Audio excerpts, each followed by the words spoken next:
Le Venezuela, une nation riche en ressources naturelles et en particulier en pétrole, a été marqué par des figures politiques dominantes au cours des 2 dernières décennies. Hugo Chávez. Nosotros acá en Caracas no logramos controlar el poder. Et Nicolás Maduro. Ha llegado la hora de la recuperación económica y necesitamos.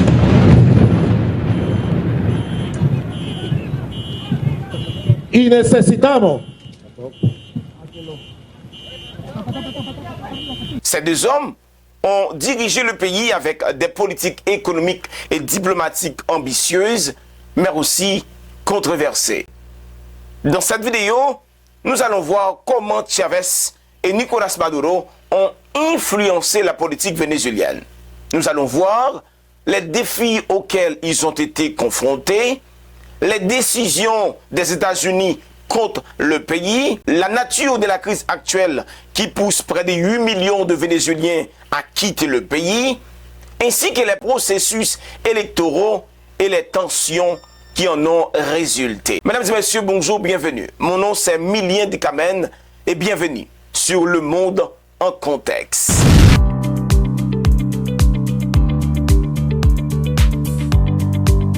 Hugo Chávez, l'ascension d'un leader révolutionnaire. Les débuts de Hugo Chávez. Né le 28 juillet 1954 à Sebanata, Chávez est issu d'une famille modeste. Officier militaire de carrière, il se fait connaître après une tentative de coup d'État en 1992. Unidades militares acantonadas en Caracas y Maracay trataron de derrocar al gobierno constitucional contre le président Carlos Andrés Pérez. Et malgré l'échec de cette tentative, Chávez a gagné une popularité considérable en raison de ses critiques contre la corruption et l'inégalité au sein du gouvernement vénézuélien. No logramos controlar el poder. Ustedes lo hicieron muy bien por allá, pero ya es tiempo de evitar más derramamiento de sangre, ya es tiempo de reflexionar y vendrán nuevas situaciones y el país tiene que enrumbarse definitivamente hacia un destino mejor. Maintenant, l'élection en 1998. En 1998, Chávez est élu président du Venezuela sur une plateforme promettant des réformes radicales pour lutter contre la pauvreté et la corruption qui rongent le pays. En Venezuela tiene su hora y es que llegó la hora del pueblo. Et sa campagne était centrée sur le socialisme bolivarien, inspiré par les idéaux de Simon Bolivar, le libérateur de l'Amérique latine. La victoire de Chávez marquait le début d'une nouvelle ère politique au Venezuela, centrée sur la redistribution des richesses et le contrôle des ressources naturelles. Maintenant, les politiques économiques de Chávez. La révolution bolivarienne. Chávez a lancé la révolution bolivarienne, une série de réformes économiques et sociales visant à transformer la société vénézuélienne. Son objectif était clair, c'était de créer un modèle socialisme au XXIe siècle en s'appuyant sur la richesse pétrolière du pays pour financer les programmes sociaux. Pour comprendre en détail les réformes entreprises par Hugo Chávez, il est essentiel de regarder de près les nationalisations d'entreprises stratégiques, les programmes sociaux qu'il a mis en place, les réformes effectuées par la compagnie pétrolière PVDSA dans le pays. Et une comparaison sur le plan militaire et éducatif du gouvernement de Chávez avec ses prédécesseurs permet sans équivoque de mesurer l'impact de ces politiques sur le pays. Mais d'abord, nous allons jeter un coup d'œil sur la nationalisation des entreprises stratégiques. Entreprises nationalisées et leur importance.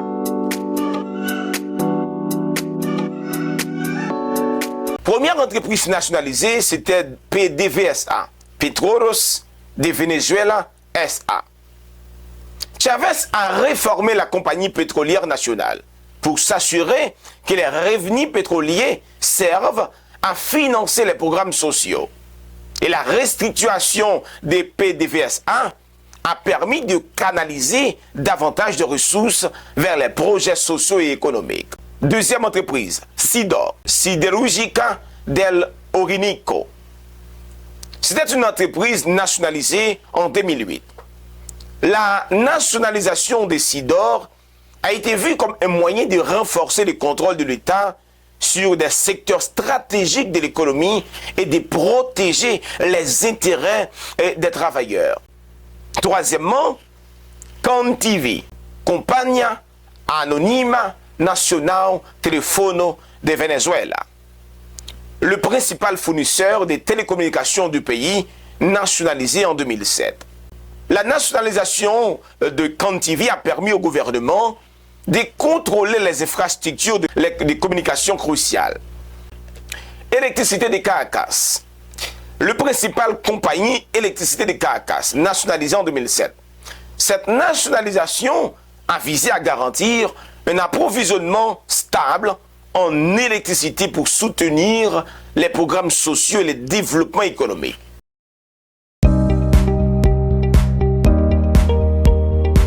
Maintenant, les programmes sociaux. D'une manière pour réduire la pauvreté dans le pays, Chavez a mis en place plusieurs programmes sociaux, souvent appelés missions, pour améliorer la qualité de vie des Vénézuéliens.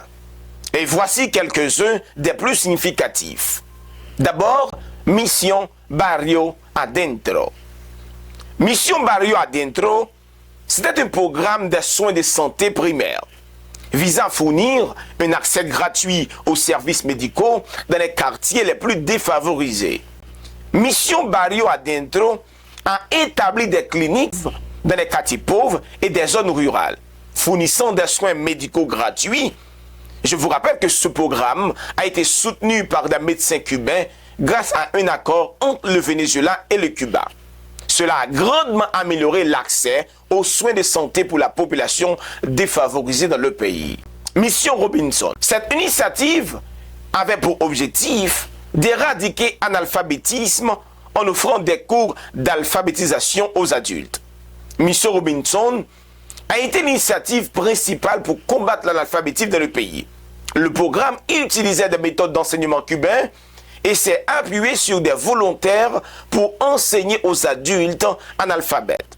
Et je vous rappelle, en 2005, l'UNESCO a déclaré que le Venezuela était un territoire libre d'analphabétisme, bien que cette affirmation ait été contestée par plusieurs personnes. Mission Mercal.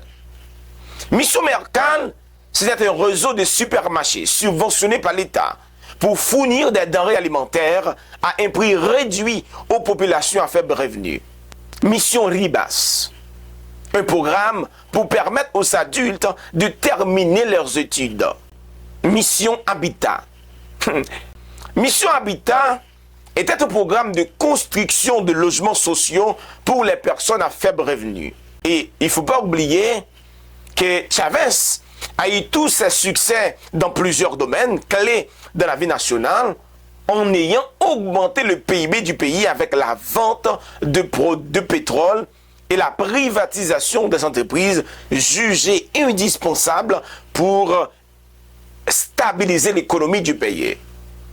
Et une simple comparaison du PIB du Venezuela lors de son mandat et celle de ses prédécesseurs suffit à vous prouver comment il a pu réaliser ce qu'on pourrait appeler une prouesse économique. Et oui, en effet, avant Chavez, sur le gouvernement de Rafael Caldera, 1994-1999, le Venezuela traversait une période de crise économique avec des taux d'inflation élevés et une dette publique croissante. Les politiques économiques étaient plus libérales, avec une privatisation des entreprises publiques. En 1994, afin que vous puissiez avoir une idée, le PIB du Venezuela était environ de 95,5 milliards de dollars. L'économie qui a subi une récession sévère dans les années 1990. En 1998, Juste avant la fin de son mandat, le PIB est environ de 100 milliards de dollars. Caldera a mis en place des politiques de stabilisation économique, mais elles ont été souvent jugées insuffisantes pour relancer l'économie vénézuélienne, à peine subi une récession dans les années 1990.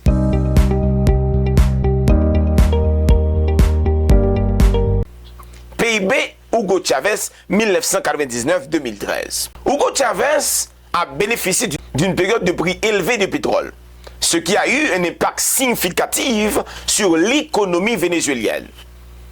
Par exemple, en 1999, au début de son mandat, le PIB du Venezuela était environ de 98,8 milliards de dollars.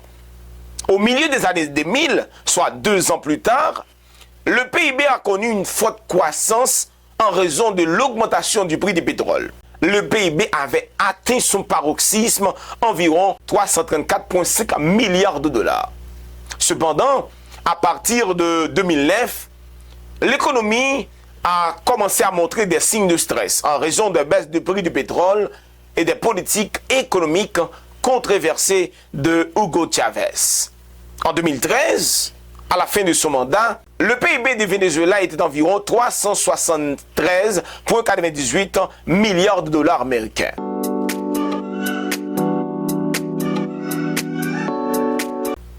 Les politiques diplomatiques de Chavez.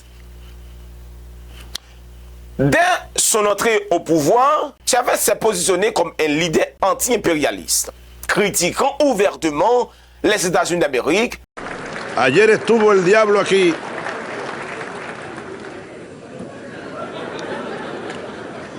En este mismo lugar huele a azufre todavía.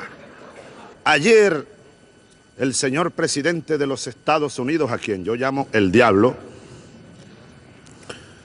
vino aquí hablando como dueño del mundo. Un psiquiatra no estaría de más para analizar el discurso de ayer del presidente de los Estados Unidos. D'Amérique, et en forgeant des alliances avec des pays comme le Cuba, la Russie, l'Iran, il a cherché à construire une coalition des pays opposés à l'influence américaine en Amérique latine. C'est ainsi qu'a commencé le problème du chavisme. Parce que Hugo Chavez a mis le doigt là où il ne fallait pas. De manière à promouvoir l'intégration économique et politique de l'Amérique latine sur des bases du socialisme et d'une pierre deux coups contrer l'influence des États-Unis et des institutions financières internationales comme le FMI, la Banque mondiale dans l'Amérique latine, en 2004, Chavez a cofondé l'Alliance bolivarienne pour les Amériques, ALBA. L'objectif était clair. ALBA, son objectif était intégration et solidarité régionale, c'est-à-dire promouvoir une intégration plus étroite entre les pays membres sur la base de la solidarité, de la coopération plutôt de la compétition économique solidaire des ALBA. ALBA avait pour objectif économique de développer une économie basée sur les principes de justice sociale et l'équité et de la solidarité. ALBA visait à réduire les inégalités et à améliorer les conditions de vie des populations les plus vulnérables. Souveraineté et indépendance. ALBA avait pour mission de renforcer la souveraineté nationale et régionale et réduire la dépendance vis-à-vis des institutions financières internationales et des puissances extérieures. Développement social. ALBA avait pour mission de mettre en œuvre des programmes sociaux pour améliorer l'éducation, la santé, le logement et d'autres services de base pour les populations des pays membres. Commerce équitable. ALBA avait pour mission également de promouvoir un commerce basé sur l'équité et la complémentarité, en contrastant avec les accords de libre-échange traditionnels qui favorisent souvent les intérêts des pays les plus puissants. Et les ambitions de Chavez, il voulait défier les États-Unis sur son propre terrain de jeu. Il faut toutefois remarquer que les ambitions de Chavez voulant défier les États-Unis sur son propre terrain de jeu étaient suicidaires. non seulement pour Chavez, mais également pour le chavisme et pour tout le Venezuela. Les relations entre le Venezuela et les États-Unis se sont détériorées sous la présidence de Chavez.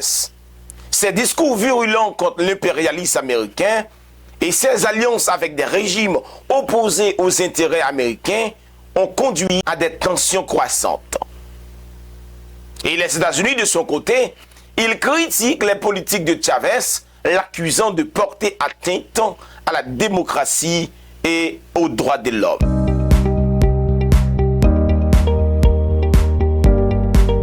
Les défis et les crises sous le gouvernement de Chavez. D'abord, le coup d'État de 2002. En avril 2002, Chavez a été brièvement renversé par un coup d'État militaire soutenu par les secteurs de l'opposition et des entreprises privées. Cependant, il a été rétabli au pouvoir après 2 jours grâce à la mobilisation massive de ses partisans et des factions royales de l'armée. Cet événement va non seulement renforcer la position de Chavez en tant que leader populaire, mais il a également exacerbé les divisions politiques au sein même du Venezuela. Une autre crise majeure fut la grève générale de l'industrie pétrolière en 2002-2003, orchestrée par l'opposition pour protester contre les politiques de Chavez. Cette grève a paralysé l'économie vénézuélienne, mais Chavez a réussi à rétablir le contrôle de l'État sur PDVSA et à purger les éléments hostiles à son gouvernement. L'inflation et les crises économiques vers la fin de son mandat. Le Venezuela a commencé à éprouver des difficultés économiques croissantes, notamment une inflation galopante et une dépendance excessive aux revenus pétroliers. Ces problèmes ont posé des défis significatifs à l'administration de Chavez, sapant certaines de ses réalisations économiques. Mes amis, nous allons parler dans cette vidéo seulement de Hugo Chavez. Mais si vous la partagez suffisamment pour atteindre au moins 100 000 vues, nous allons faire une deuxième vidéo sur Nicolás Maduro. Comment il a été choisi? Les défis auxquels il a dû faire face. Pourquoi malgré ces 2 mandats consécutifs et maintenant une 3e, il n'arrive pas à décoller l'économie du Venezuela? Et pourquoi après chaque élection, il y a des contestations des pays de l'Amérique latine, des États-Unis, des OEA et j'en passe. Mais mes amis, il faut dire que cette vidéo serait sans sens si avant de partir, je ne vous dis pas pourquoi le comportement de Hugo Chavez, malgré ses bonnes volontés, n'était pas la bonne, ou du moins pas dans cette période. Pourquoi le Venezuela n'était pas prêt pour affronter l'oncle Sam sur son propre terrain de jeu? Et surtout, après une crise économique si grave et un système économique mondial implanté, structuré en faveur des États-Unis d'Amérique. D'abord, Hugo Chavez a mené une lutte acharnée contre les États-Unis dès le début de son mandat, en grande partie motivé par sa vision idéologique et son désir de réduire l'influence des États-Unis de l'Amérique latine. Hugo Chavez, il a cherché à construire un ordre mondial multipolaire, à promouvoir l'intégration régionale et à renforcer la souveraineté vénézuélienne. Cette lutte a eu des répercussions significatives, tant positives que négatives, sur le Venezuela.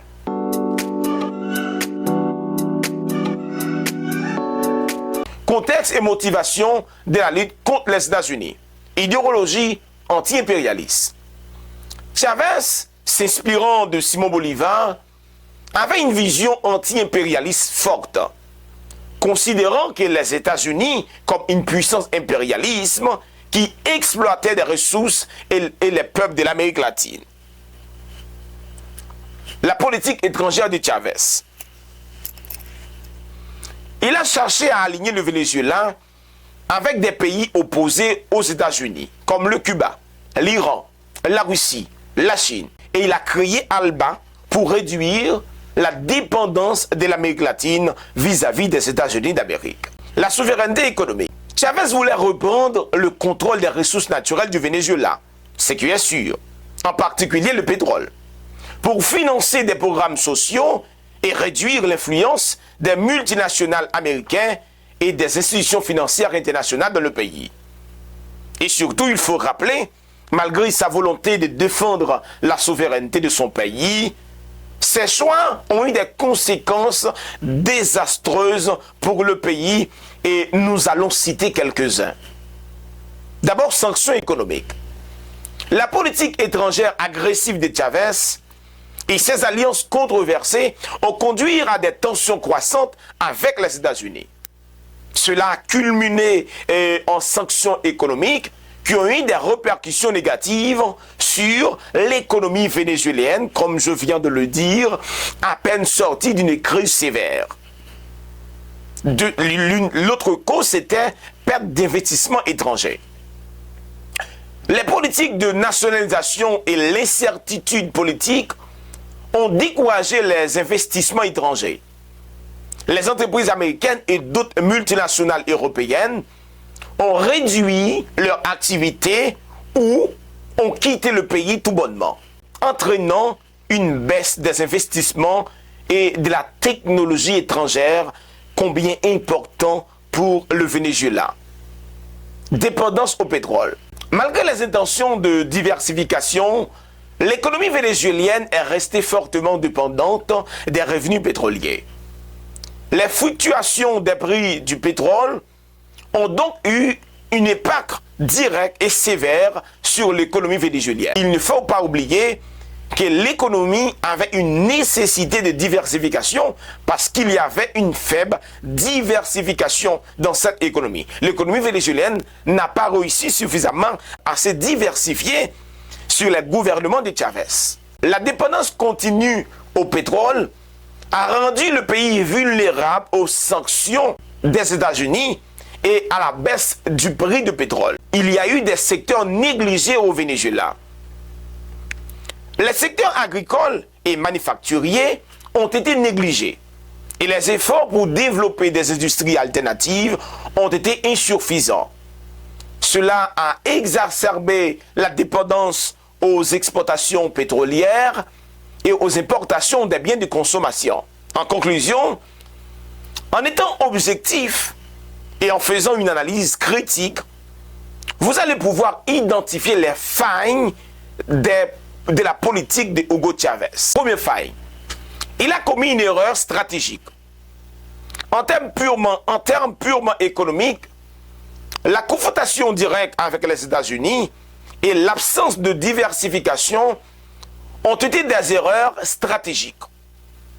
Le Venezuela sortait d'une crise économique, aurait pu bénéficier d'une politique plus pragmatique pour stabiliser et diversifier son économie avant de s'engager dans des conflits idéologiques internationaux. Deuxièmement, manque de suivi de la politique de nationalisation. Bien qu'on est tous d'accord que la nationalisation des ressources a été populaire et ait financé des programmes sociaux à court terme, elle a également conduit à des inefficacités, à la corruption et à une baisse de productivité des entreprises nationalisées. Troisièmement, manque de préparation. Contrairement à la Russie, qui possède une économie plus diversifiée et des réserves financières importantes pour résister aux sanctions, le Venezuela n'était pas bien préparé pour affronter les États-Unis d'Amérique. Les sanctions imposées par les États-Unis et ses alliés ont eu des conséquences désastreuses sur l'économie vénézuélienne. En conclusion, la lutte acharnée de Hugo Chavez contre les États-Unis a été motivée par des idéaux politiques et une vision de souveraineté nationale. Mais elle a eu des conséquences économiques néfastes pour le Venezuela. La dépendance au pétrole, combinée à des sanctions économiques et une gestion inefficace des secteurs nationalisés, a conduit une crise économique prolongée. Une approche plus équilibrée visant à diversifier l'économie à stabiliser la situation interne avant de s'engager dans des confrontations internationales aurait probablement été plus bénéfique pour le pays. Mes amis, c'est vraiment la fin de cette vidéo. Merci d'avoir été avec nous tout au long de ce voyage. Produire des vidéos comme celle-ci nécessite énormément d'énergie, de temps pour la rédaction et pour l'édition. Chaque type de soutien est vital pour la survie de la chaîne. Abonnez-vous, laissez un commentaire, c'est très important. Partagez cette vidéo et envoyez des étoiles. Et surtout, cliquez dans le lien qui est dans la description de la vidéo pour vous abonner à notre chaîne sur YouTube. Quant à moi, je vous dis au revoir et à la prochaine. Ciao, ciao.